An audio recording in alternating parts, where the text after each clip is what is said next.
Hello and welcome everyone. इस series में मैं आपको इकोनॉमिक सर्वे 2024-25 एमसीक्यूज के थ्रू करवाऊंगा। तो आज मैं आपके लिए कुछ प्रैक्टिस क्वेश्चन लेके आया हूं जिसमें आपको पता लग जाएगा कि किस तरीके से हम इकोनॉमिक सर्वे को पढ़ेंगे थ्रू एमसीक्यूज। तो चलिए बिना किसी देरी के साथ शुरू करते हैं।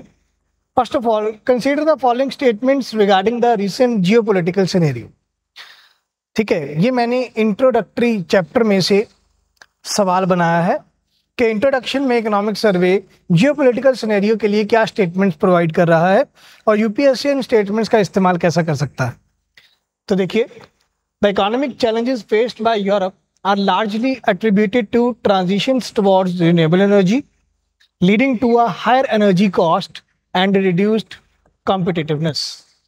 ठीक है, sorry my mistake.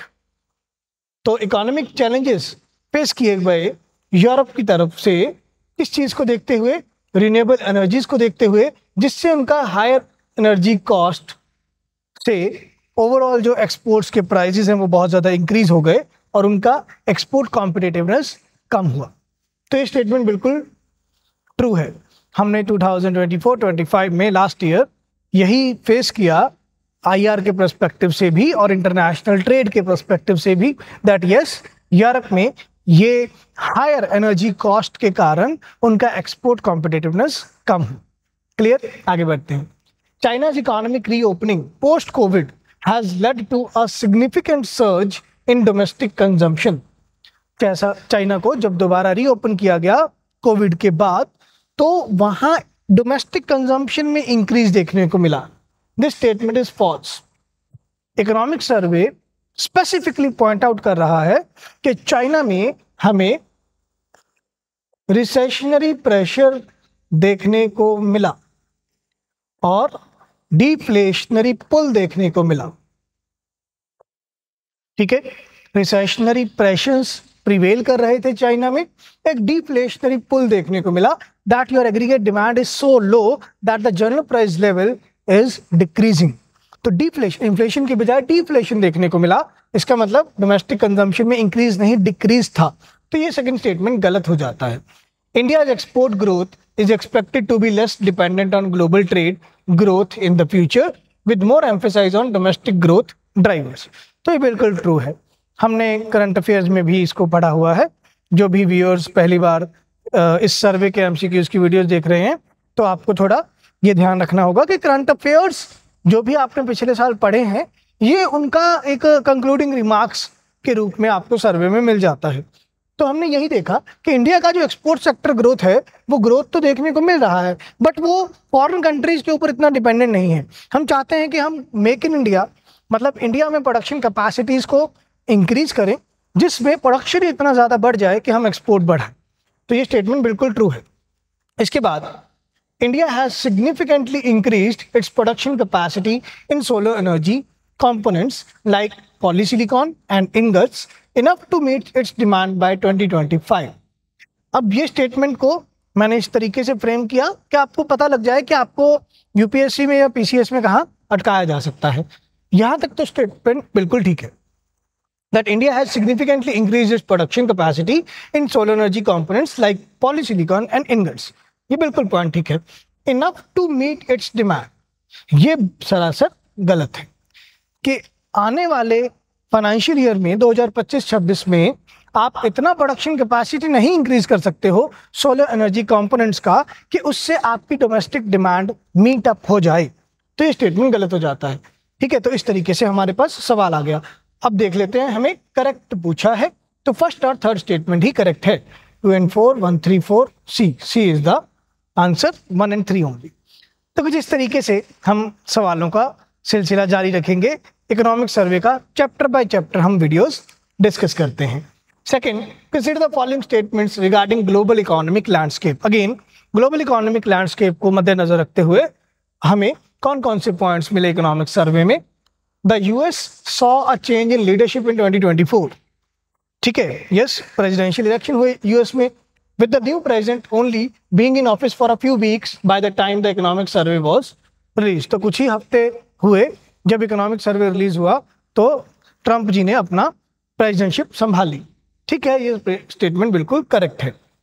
Then Europe's economic slowdown is primarily driven by the lack of competition from emerging economies. गलत. And lower energy cost. अभी लास्ट क्वेश्चन में हमने कहा कि हायर एनर्जी कॉस्ट थे वहाँ, तो लोअर एनर्जी कॉस्ट नहीं थे. और emerging economies से बहुत ज़्यादा कंपटीशन मिला यूरोप को. emerging economies में हमारे पास इंडिया है, इंडोनेशिया है, मलेशिया है, ठीक है, या हमारे पास एक और नाम उभर के आ जाता है वियतनाम. तो वहाँ पर ये emerging economies हैं. ठीक है, यूरोपियन कंट्रीज की बात करें तो वो थोड़ी एडवांस्ड इकोनॉमीज हैं, ज़्यादा परफॉर्म करने वाली इकोनॉमीज हैं, डेवलप्ड इकोनॉमीज हैं. तो इमर्जिंग इकोनॉमीज ने कंपटीशन दिया, तो ये स्टेटमेंट गलत हो जाता है. चाइना's trade surplus in 2024 was nearly $1 trillion despite its internal economic challenges like weak domestic demand and overcapacity. अब चाहे चाइना में डिमांड जो था वो ओवरऑल कम था, जिससे चाइना में डिफ्लेशन देखने को मिला, जैसा हमने लास्ट सवाल में डिस्कस किया. बट 2024 में चाइना का ट्रेड सरप्लस जो है वो बहुत ज़्यादा था, लगभग $1 ट्रिलियन. तो ये स्टेटमेंट बिल्कुल सही है. Then India's manufacturing sector, especially in solar energy, faces limitations in producing critical goods at the required scale. ये भी हमने लास्ट ही क्वेश्चन में डिस्कस किया कि इतने स्केल पर आप कैपेसिटी को नहीं बढ़ा सकते हो प्रोडक्शन के लिए कि जिससे आपकी खुद की डोमेस्टिक डिमांड को मीट अप किया जा सके. तो ये स्टेटमेंट बिल्कुल ठीक है कि आपके पास रिक्वायर्ड स्केल पर प्रोडक्शन नहीं हो पा रही है. सो अगेन करेक्ट पूछा है. सेकेंड स्टेटमेंट गलत है, सेकंड गलत है, सेकंड गलत है, सेकंड गलत है. ए इज द आंसर. आप एलिमिनेशन मेथड भी सीधा सीधा इस्तेमाल कर सकते थे, ठीक है, कि सेकंड गलत हो जाता तो ये तीनों ऑप्शन कट जाते, ए सीधा सीधा आंसर आ जाता. Okay, then consider the following statements regarding India's economic transition. अब इंडिया का इकोनॉमी ट्रांजिशन फेज में है. हम स्ट्रक्चरल चेंजेस लेके आ रहे हैं, हम डीरेगुलेशन को बढ़ावा देना चाहते हैं, बढ़ावा दे भी रहे हैं, इलेक्ट्रॉनिक व्हीकल्स को प्रमोट कर रहे हैं, ठीक है, बायोफ्यूल्स को प्रमोट कर रहे हैं. तो ये सारी चीज़ें इंडिया के इकोनॉमिक ट्रांजिशन का पार्ट है. तो वहाँ पर एक मैंने सवाल बनाया है, the transition to electric vehicle in India should be accelerated despite the high import intensity of EV production specially from countries with which India has large trade deficits. तो क्या इंडिया को ईवीज में ट्रांजिशन करना चाहिए? ये सही बात है, ठीक है. चाहे फिर भी इंडिया में इंपोर्ट इंटेंसिटी ज़्यादा बढ़ेगी ईवी प्रोडक्शन की, और उन कंट्रीज से जो पहले इंडिया जिनके साथ ट्रेड डेफिसिट में है, ठीक है. अब यहाँ पर बात आती है ईवी के लिए बनने वाली बैटरीज की. ईवी बैटरीज बनाने के लिए आपको phosphate as a raw material चाहिए, और फॉस्फेट के लिए, फास्फोरस के लिए India is 100% dependent on imports. तो अगेन इम्पोर्ट्स बढ़ेंगे ही हमारे, अगर हम ईवी को प्रमोट करते हैं, हमारे इंपोर्ट कम नहीं होंगी, ठीक है. तो हमें, बट क्योंकि हम एनर्जी ट्रांजिशन देखना चाहते हैं, हम देखना चाहते हैं कि कैसे हम इंडिया में कार्बन एमिशन को कम करें, कार्बन इंटेंसिटी को कम करें, तो हम ईवी को प्रमोट करना चाहते हैं. तो ये स्टेटमेंट ट्रू हो जाता है. Public transportation is suggested as a more efficient alternative for energy transition in India given the country's vast size and limited land availability. Land availability को देखते हुए पब्लिक ट्रांसपोर्टेशन को एक अच्छा मीडियम ऑफ ट्रांसपोर्टेशन बोला गया है, जो कि अच्छी सही बात भी है, ठीक है. इंडिया में आपके पास क्योंकि बहुत ज़्यादा lower middle class society available है, सिटीजन अवेलेबल है, तो आपको एक चीप मोड ऑफ ट्रांसपोर्टेशन जरूरी रहता है. तो पब्लिक ट्रांसपोर्ट को बढ़ाने की बात हुई है इकोनॉमिक सर्वे में, तो ये स्टेटमेंट सही है. After that the government's role in fostering innovation should include micro managing business activities to ensure compliance with regulatory standards. नहीं, ये स्टेटमेंट गलत हो जाता है. Economic survey directly pin point कर रहा है कि हमें डीरेगुलेशन को बढ़ावा देना है, हमें माइक्रो मैनेजमेंट में, मतलब सिंगल इंडिविजुअल फैक्टर्स को मैनेज करने में नहीं जाना है, थोड़ा डीरेगुलेशन को प्रमोट करेंगे ताकि डीरेगुलराइज इकोनॉमी में हम ज़्यादा से ज़्यादा प्राइवेट पार्टिसिपेशन को बढ़ावा दे सकें और इकोनॉमी को ग्रोथ पाथ पर दोबारा ट्रैक पर लेके आए. तो ये थर्ड स्टेटमेंट गलत हो जाता है. India's low trust quotient in relationship with external entities inhibits scale and innovation, but sectors like IT and startups have demonstrated that breaking this pattern is possible. India का एक्सटर्नल सेक्टर में थोड़ा विश्वास कम बनता है. इंडियन प्रोडक्ट्स को एक cheap quality products के निगाह से देखा जाता है, बट आईटी और स्टार्टअप्स के केस में बिकॉज एक्सपोर्ट ऑफ सर्विसेज बढ़ा है, तो इंडिया इस पैटर्न को ब्रेक कर सकता है. तो again this statement is correct. India का export of services is much much much larger than its import of services. Clear? तो ये स्टेटमेंट बिल्कुल करेक्ट हो जाता है। सो 1, 2 and 4 करेक्ट है। करेक्ट आंसर पूछा है 1, 2 and 4, D is the answer. ठीक है, तो आप समझ पा रहे होंगे कि मैंने स्टेटमेंट का फॉर्मेशन इस तरीके से किया है कि वो आपका इजीली चैप्टर जो है वो समझ आ जाता है कि चैप्टर किस बारे में बात करना चाहता है। ठीक है, ये इंट्रोडक्शन वाला चैप्टर है कि ओवरऑल इकोनॉमिक सर्वे किस बारे में बात कर रहा है।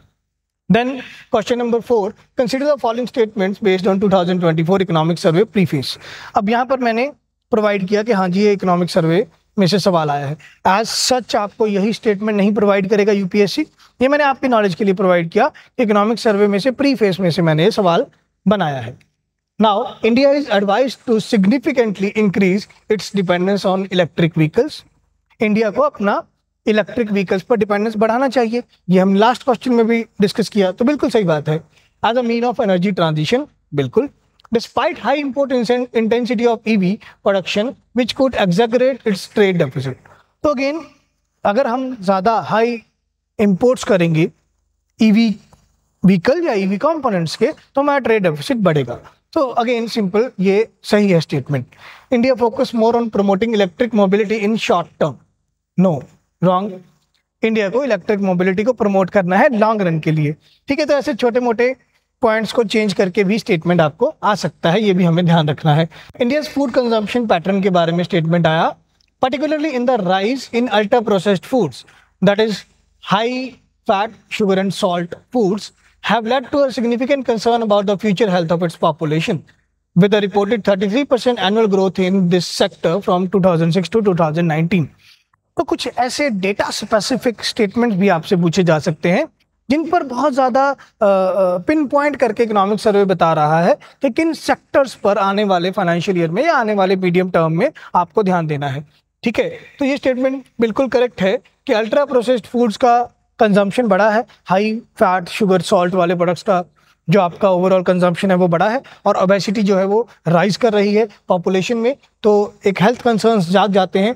और 33% ग्रोथ देखने को मिला अल्ट्रा प्रोसेस्ड फूड आइटम्स में 2006 से 2019 में ओवरऑल एनुअल ग्रोथ जो आपको देखने को मिला। तो ये स्टेटमेंट बिल्कुल ट्रू है। After that, fostering innovation in India will require reducing micro management, तो ये बिल्कुल सही है। लास्ट क्वेश्चन में हमने इसका ऑपोजिट किया था, माइक्रो मैनेजमेंट आपको रिड्यूस करना है, डीरेगुलेशन को प्रमोट करना है, यही कह रहा है हमारा इकोनॉमिक सर्वे। तो 1, 2 and 4 ये आंसर आपके सही हो जाते हैं। 1, 2 and 4 आंसर इज ए। आगे बढ़ते हैं। Consider the following statements.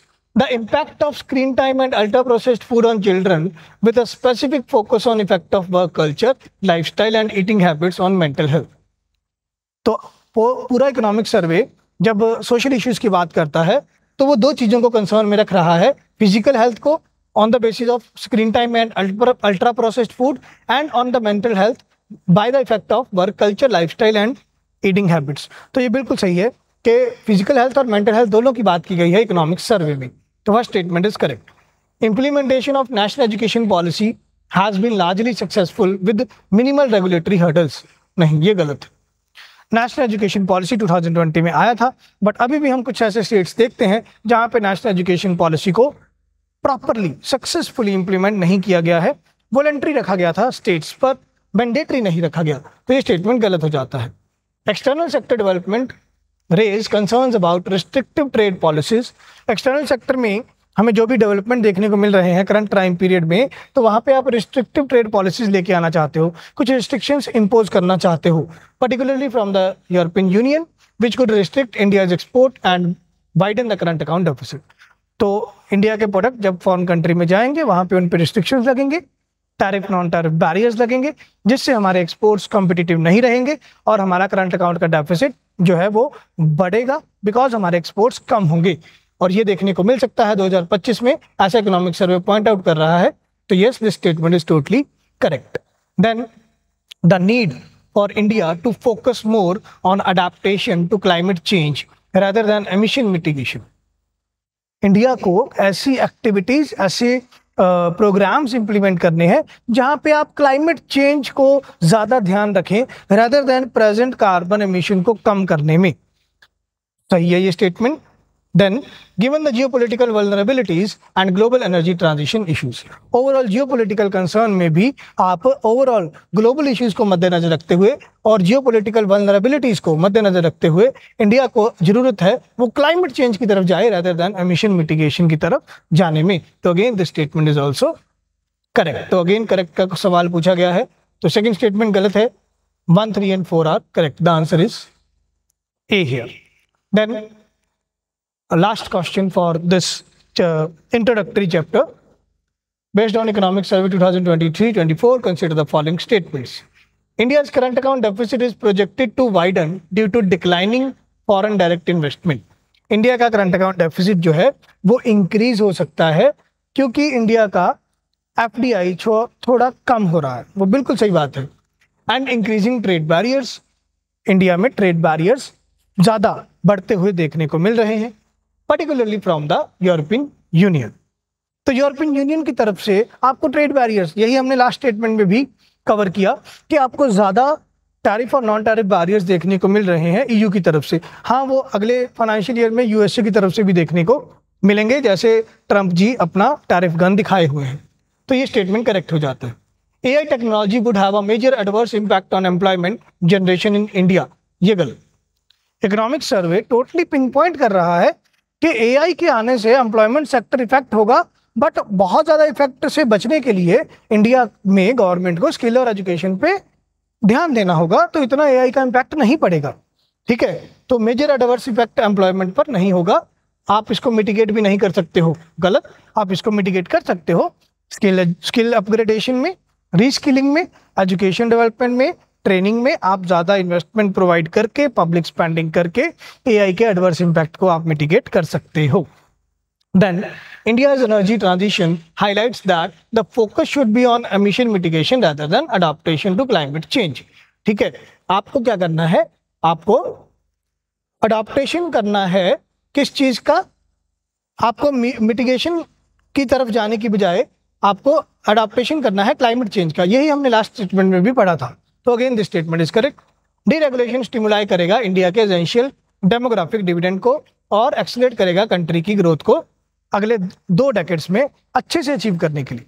तो yes, again this statement is also correct, क्योंकि डीरेगुलेशन ही बेस है किसी भी इकोनॉमी को आगे लेके जाने का। जैसे लास्ट ईयर के एक नोबेल पुरस्कार के जो विजेता थे, उन्होंने भी यही पॉइंट किया कि आपके पास जो भी सोशल सेक्टर में या डिजिटल पब्लिक इंफ्रास्ट्रक्चर के केस में जितना ज़्यादा डीरेगुलराइज इंस्टीट्यूशंस अवेलेबल होंगे, आपकी इकोनॉमी डेमोक्रेटिक लेवल पर और इकोनॉमिक लेवल पर उतनी ज़्यादा प्रॉस्पेरस होगी। तो same on grounds of that Nobel winners theory, economic survey में भी यही पॉइंट आउट किया गया है कि डीरेगुलेशन को बढ़ावा दिया जाए। तो अगेन सेकंड स्टेटमेंट इनकरेक्ट, ये सेकंड स्टेटमेंट इनकरेक्ट हो जाता है, ये इनकरेक्ट है। ठीक है, सॉरी यहाँ पे ऑप्शंस 2 बार लिखे गए, तो आप C या D कोई भी आंसर मान सकते हैं। 1, 3 and 4 हमारा करेक्ट जो है वो आंसर आ जाएगा। क्लियर? तो कुछ इस तरीके से मैं आपको चैप्टर बाय चैप्टर, अभी ये कुछ इंट्रोडक्टरी सवाल थे कि किस तरीके से हम वीडियोस को आगे बढ़ाएंगे। तो इसी तरीके से 13 चैप्टर्स हैं हमारे, तो 13 चैप्टर्स में 13 वीडियोज़ के थ्रू मैं आपको MCQ फॉर्म में इकोनॉमिक सर्वे को कंप्लीट करवा दूंगा। मेरा नाम यशकीर्ति गोयल, मिलते हैं नेक्स्ट वीडियो में। Thank you, take care, bye bye.